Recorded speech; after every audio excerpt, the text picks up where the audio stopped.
Hi guys, मैं रोशन सिंह आप लोगों का पढ़ाई कर यूट्यूब चैनल पे स्वागत करता हूँ। तो बेसिकली हम लोग यहाँ पे इकट्ठा हुए हैं यूपी लेखपाल से संबंधित चर्चा करने के लिए। ठीक है, तो लेखपाल से संबंधित और भी बहुत सारे पॉइंट पे हम लोग बात करेंगे। जैसे लेखपाल का जो सैलरी है वो अहम मुद्दा रहने वाला है इस वीडियो में। ठीक है, अब हम लोग अगर बात करें तो आप लोग जो पिछले वीडियोस जो कट ऑफ की वीडियोस और डीबी कट ऑफ की वीडियोस जो है इस चैनल पे देख चुके होंगे, और नहीं देखें तो आप प्लीज़ जाके देख लीजिए। उस पर काफ़ी अच्छा पॉजिटिव रिस्पांस आप लोग द्वारा ही मिला है और 300-400 कमेंट भी मिले हैं जो कि काफ़ी ज़्यादा पॉजिटिव हैं। ठीक है, और आप लोग से एक रिक्वेस्ट है कि देखिए हर जगह नेगेटिव जो है वीडियोस यूट्यूब पे चलाए जा रहे हैं, फिर चाहे वो कोई भी वैकेंसी हो। ठीक है, एक ये पूरा मतलब गिरोह चलता है इन लोगों का जी। कोई भी वैकेंसी आएगी उसका एग्ज़ाम होता है, होने से पहले ही ये लोग नेगेटिव चीज़ फैलाना चालू कर देते हैं। ठीक है, री एग्ज़ाम और फिर पता नहीं क्या क्या। मैं किसी चीज़ पे चीटिंग से रिलेटेड अभी बात नहीं कर रहा हूँ, उसके लिए अलग वीडियोज़ आएंगे, उस पर अलग मुद्दे में बात करेंगे। लेकिन फ़िलहाल की बात करें तो नेगेटिव वीडियोज़ बहुत ज़्यादा बन रही हैं।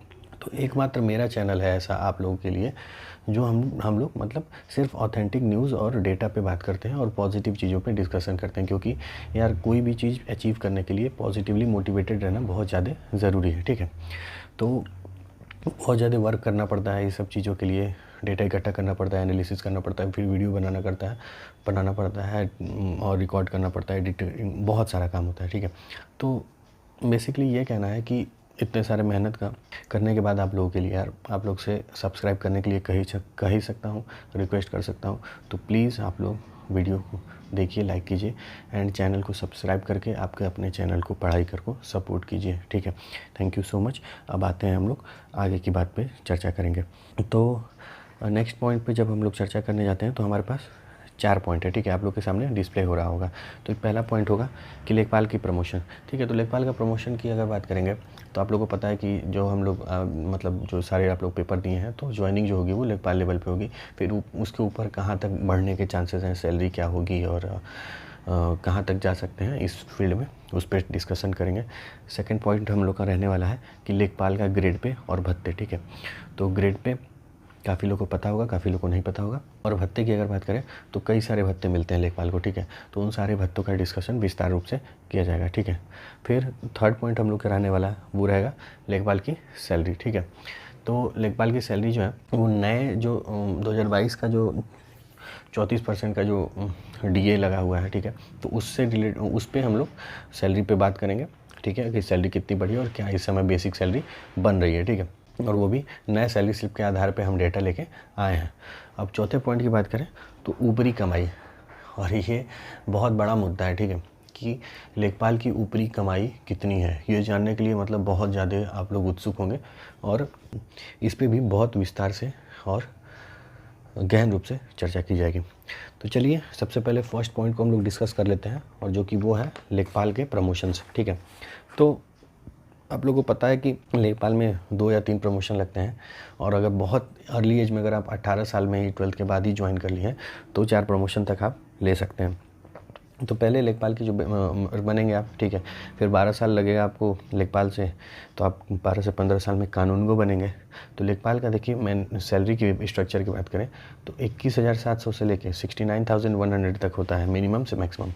फिर 12-15 साल 20 साल लग जाएगा आपको कानूनगो बनने में। ठीक है, फिर जब आप कानूनगो बनेंगे तो आप वहाँ से कानूनगो की सैलरी होती है आपकी 35,400 से 1,12,400। ठीक है, फिर कानूनगो से नायब तहसीलदार बनेंगे तो आपको कम से कम लेखपाल से 25 साल लग जाएगा नायब तहसीलदार बने 25 से 30 साल। तो नायब तहसीलदार की जो सैलरी होती है वो 47,600 से लेके 1,51,100 होती है। ठीक है, फिर हम लोग 25 से 30 साल लग जाएगा, 30 से 35 साल भी मान के रख सकते हैं आप लोग कि तहसीलदार बनने में। ठीक है, लेखपाल से अगर तहसीलदार बनते हैं तो, और ये तहसीलदार की सैलरी की बात करें तो 53,100 से लेके 1,67,000 करीब मैक्सिमम सैलरी तहसीलदार की बनती है। और जो लोग बहुत अर्ली एज में ज्वाइन कर लिए होंगे वो एसडीएम तक जा सकते हैं, और मैं ऐसा नहीं कर रहा हूँ कि जाएंगे ही, ठीक है, जा सकते हैं, ये मैं बता रहा हूँ कि प्रमोशन यहाँ तक लग सकता है और वो वहाँ तक जाने के लिए करीब करीब 40 साल 35-40 साल आप लोगों को लग जाएगा, ठीक है। और एसडीएम की सैलरी की जो होती है वो 56,100 से लेके 1,77,500 तक मैक्सिमम जाती है, ठीक है। अब बात कर लेते हैं कि ये क्या प्रमोशन सबका लगता है, तो नहीं भाई, सबका प्रमोशन नहीं लगता है, ठीक है। क्यों नहीं लगता है? क्योंकि इसमें एक अहम मुद्दा ये है कि जो प्रमोशन होगा वो आपके कार्य को देख के किया जाएगा कि आप कितना अच्छा कार्य कर रहे हैं, ठीक है, कितने पॉजिटिव हैं आप अपने कार्य के प्रति, कितने मतलब गहराइयों में जाके और मतलब सबकी समस्या को सुन रहे हैं और कार्य कर रहे हैं। मतलब कुल मिला के ये समझ लीजिए कि आपके कार्य करने पे कि आप कितने अच्छे तरीके से अपने कार्य को निभा रहे हैं उस पर डिपेंड करता है आपके प्रमोशन को। ये मैं इसलिए कह रहा हूँ क्योंकि 15-15 20-20 साल से हमारे परिचित लेखपाल लोग जो हैं वो लोग अभी लेखपाल से कानून को भी नहीं बन पाए हैं, ठीक है। तो ये मैं इसलिए आप लोग को बता रहा हूँ। अब हम लोग का जो सेकेंड पॉइंट था वो क्या था, तो वो था लेखपाल का ग्रेड पे और भत्ते, ठीक है। तो ये आप लोग के स्क्रीन पे डिस्प्ले हो रहा होगा, कई सारे जो उसके भत्ते हैं उस पर डिस्कस करेंगे और पे लेवल और पे बैंड पे डिस्कस करेंगे, ठीक है। तो आइए शुरू करते हैं। तो पे लेवल की बात करें, हिंदी में वेतन स्तर, तो ये 3 है, ठीक है। फिर पे बैंड मतलब कि वेतन बैंड जो है वो आपका 1 मतलब कि 5200 से लेकर 20,200 तक है, ठीक है। फिर ग्रेड पे जो रहेगा आपका 2000 का ग्रेड पे लेखपाल का रखता है। पे स्केल मतलब कि वेतन मान जो होगा वो 21,700 से लेकर 69,100 तक रहेगा, ठीक है। फिर बेसिक सैलरी जो होता है मूल वेतन वो 21,700 रहेगा। मैक्सिमम सैलरी अधिकतम वेतन जो आप ऊपर डिस्कस कर लिए हम लोग 69,100 तक रहेगी, ठीक है। अब हम लोग आ जाते हैं कुछ भत्तों पे, अलाउंस पे हम बात कर लेते हैं। तो ट्रांसपोर्टेशन अलाउंस जिसे टीए कहते हैं, परिवहन भत्ता, ये ट्रैवलिंग के हिसाब से मिलता है। ऐसा कोई फिक्स नहीं है कि मंथली आपको 5,000 10,000 ट्रांसपोर्टेशन अलाउंस मिल रहा है, नहीं, ऐसा कुछ नहीं है। अगर कोई कहीं आप जाते हैं किसी कार्य से, ठीक है, सरकारी कार्य से, तो उस मंथ में आपका ट्रांसपोर्टेशन अलाउंस ऐड हो जाएगा और आपको सैलरी में ऐड होकर मिलेगा, ठीक है। अब ऑनलाइन वर्किंग अलाउंस एक आता है, ठीक है। तो ये ऑनलाइन वर्किंग अलाउंस जो है वो हर मंथ नहीं आता है, साल में एक बार आता है, ठीक है। और ये जो है करीब करीब आपका 12,000 से 15,000 तक बनता है।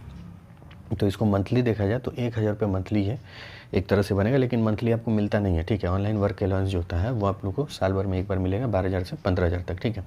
फिर और कुछ एक आध अलाउंस होते हैं, जैसे कि मेडिकल अलाउंस हो गया, तो ये भी कोई फिक्स नहीं है, ठीक है। वो मेडिकली आप मतलब क्या आपकी ज़रूरत पड़ी है और उस आधार पर उस पर आपको मेडिकल अलाउंस मिलेगा, ठीक है। ये फिक्स नहीं है कि आपको इतना मंथली मेडिकल अलाउंस मिल रहा है। फिर लैपटॉप की बात करें तो लैपटॉप भी फिक्स नहीं है, लेकिन आधुनिकता की जा रही है, ठीक है, लेखपाल के कार्यशैली में, और लेखपाल भी लैपटॉप से काम कर रहे हैं, ठीक है। तो इस बेसिस पे लेखपाल को भी लैपटॉप कहीं ना कहीं दिया जाता है, और हर लैपटॉप को लेखपाल को मिलता है कि नहीं ये नहीं पता है, लेकिन किसी किसी लेखपाल के पास लैपटॉप होता है, ठीक है। तो ये हम लोग का सेकेंड पॉइंट था, ठीक। और उससे पहले थर्ड पॉइंट पे हम लोग जाएं, इससे पहले प्लीज़ आप लोग अगर मतलब डेटा सही लग रहा हो, जेन्युइन लग रहा हो, ऑथेंटिक लग रहा हो, तो प्लीज़ सब्सक्राइब कर लीजिएगा, ठीक है। फिर हम लोग आते हैं थर्ड पॉइंट पे। तो थर्ड पॉइंट हम लोग का क्या है, लेखपाल की सैलरी। तो ये जो है एकदम नई सैलरी स्लिप जो है उसके आधार पे हम ये लेखपाल की सैलरी लेकर आए हैं, ठीक है। तो आपके सामने ये सैलरी स्लिप का टाइप का एक जो है डेटा आपको डिस्प्ले कर रहा होगा। तो ये बेसिकली पूरा सैलरी स्लिप से ही लिया हुआ डेटा है, और जिनसे मैंने लिया है वो मेरे एक अच्छे मित्र हैं, उनके बड़े भाई जो हैं लेखपाल हैं, ठीक है। तो उनसे मैंने सैलरी स्लिप लिया था, तो उनका एक रिक्वेस्ट था कि भाई प्लीज़ जो है मेरा सैलरी स्लिप जो है ऑनलाइन डिस्प्ले मत करना, तो उस वजह से मैंने ये चार्ट प्रिपेयर किया। तो आप इस पर पूर्णतः भरोसा कर सकते हैं, और नहीं विश्वास होगा तो कहीं आप जाके मिला भी लीजिएगा, ठीक है। तो चलिए शुरू करते हैं थर्ड पॉइंट में। तो सुविधा में आए हैं तो देखिए ग्रामीण, तो अभी हम लोग ग्रामीण पे बात करेंगे। तो बेसिक पे जो है वो 21,700 रुपये जो कि सबके लिए फ़िक्स रहता है। फिर डीए पे बात करेंगे तो 31% और 34%, ठीक है।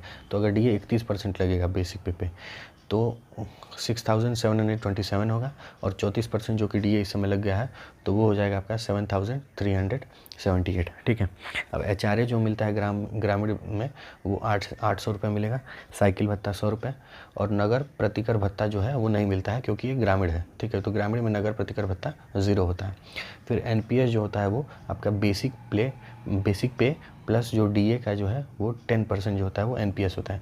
तो डीए जो कि हम लोग 34% वाला लेंगे तो NPS आपका बनेगा 2,908 रुपये, और अगर 31% जो इसके पहले DA चल रहा था उसमें 2,842 रुपये। तो कुल वेतन में से NPS घट जाता है, तो आपका 34% जो DA लगा है उस पर कुल वेतन आपका 27,070 रुपये बनेगा, और 31% DA पे आपका बन रहा था 26,485 रुपये।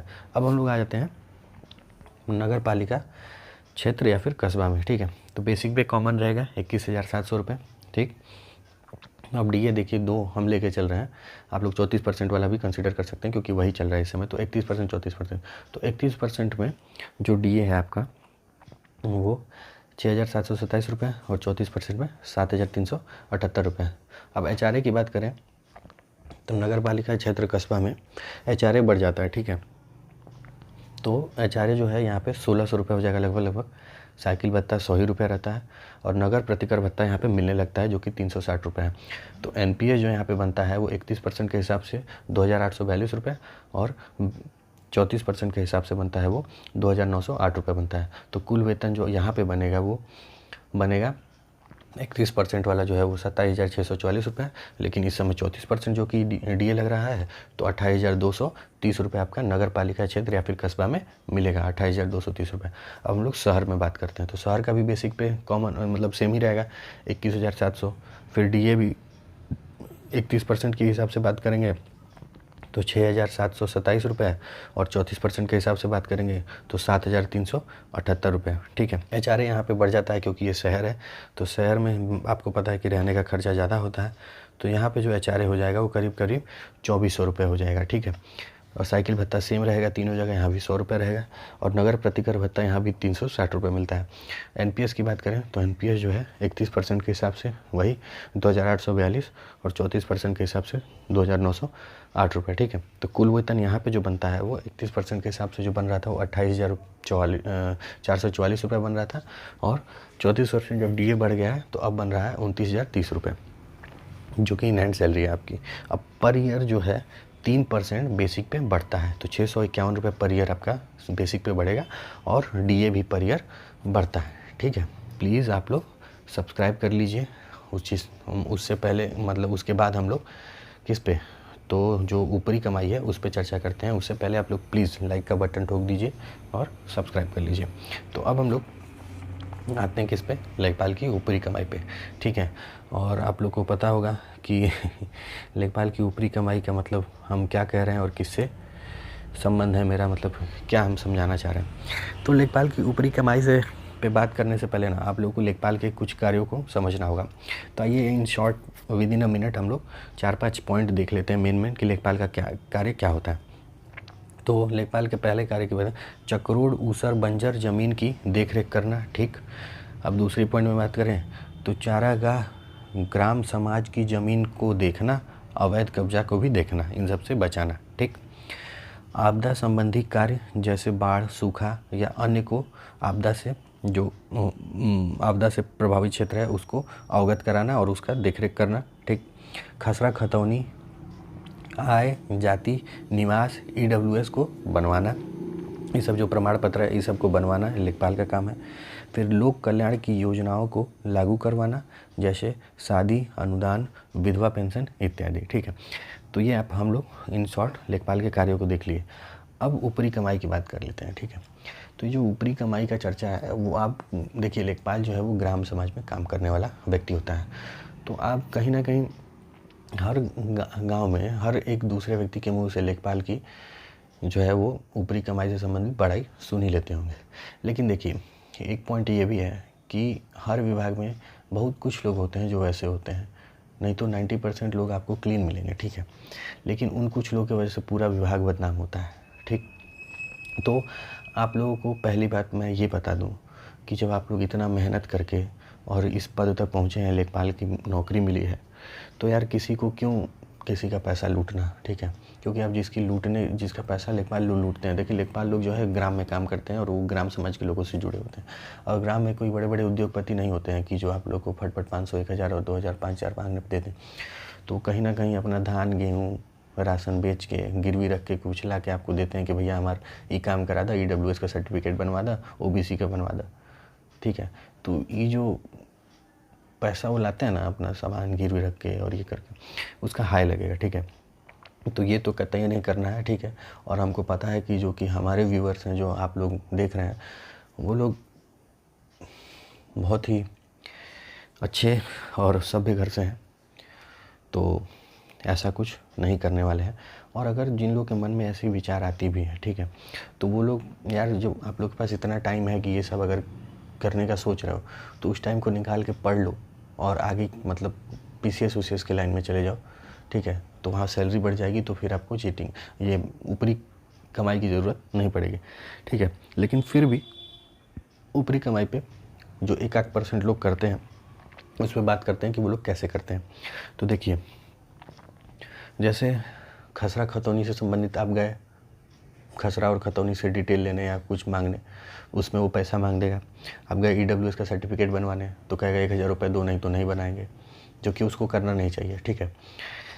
जाति प्रमाण पत्र बनवाने गए, निवास प्रमाण पत्र बनवाने गए, तो कहेगा कि हमको पैसा दो, इतना रुपये 1500 दो तभी देंगे, नहीं तो नहीं देंगे। अब आपको जो कि आप फंसे हुए हैं, आपको काम है, तो आप ला के दे देंगे। अब मान लीजिए कि कोई सूखा पड़ गया या फिर आगजनी हो गई, तो जिस किसान के खेत में आगजनी हुई है, उसको भाई सरकार की तरफ से मुआवजा चाहिए। तो वो मुआवजा दिलवाने वाला जो मीडिएटर होता है, वो लेखपाल ही होता है। तो लेखपाल जाकर कहेगा कि भाई मुआवजा अगर चाहिए तो हमको इतना पैसा दो, तो हम मुआवजा के लिए तुम्हारा नाम आगे बढ़ाएं।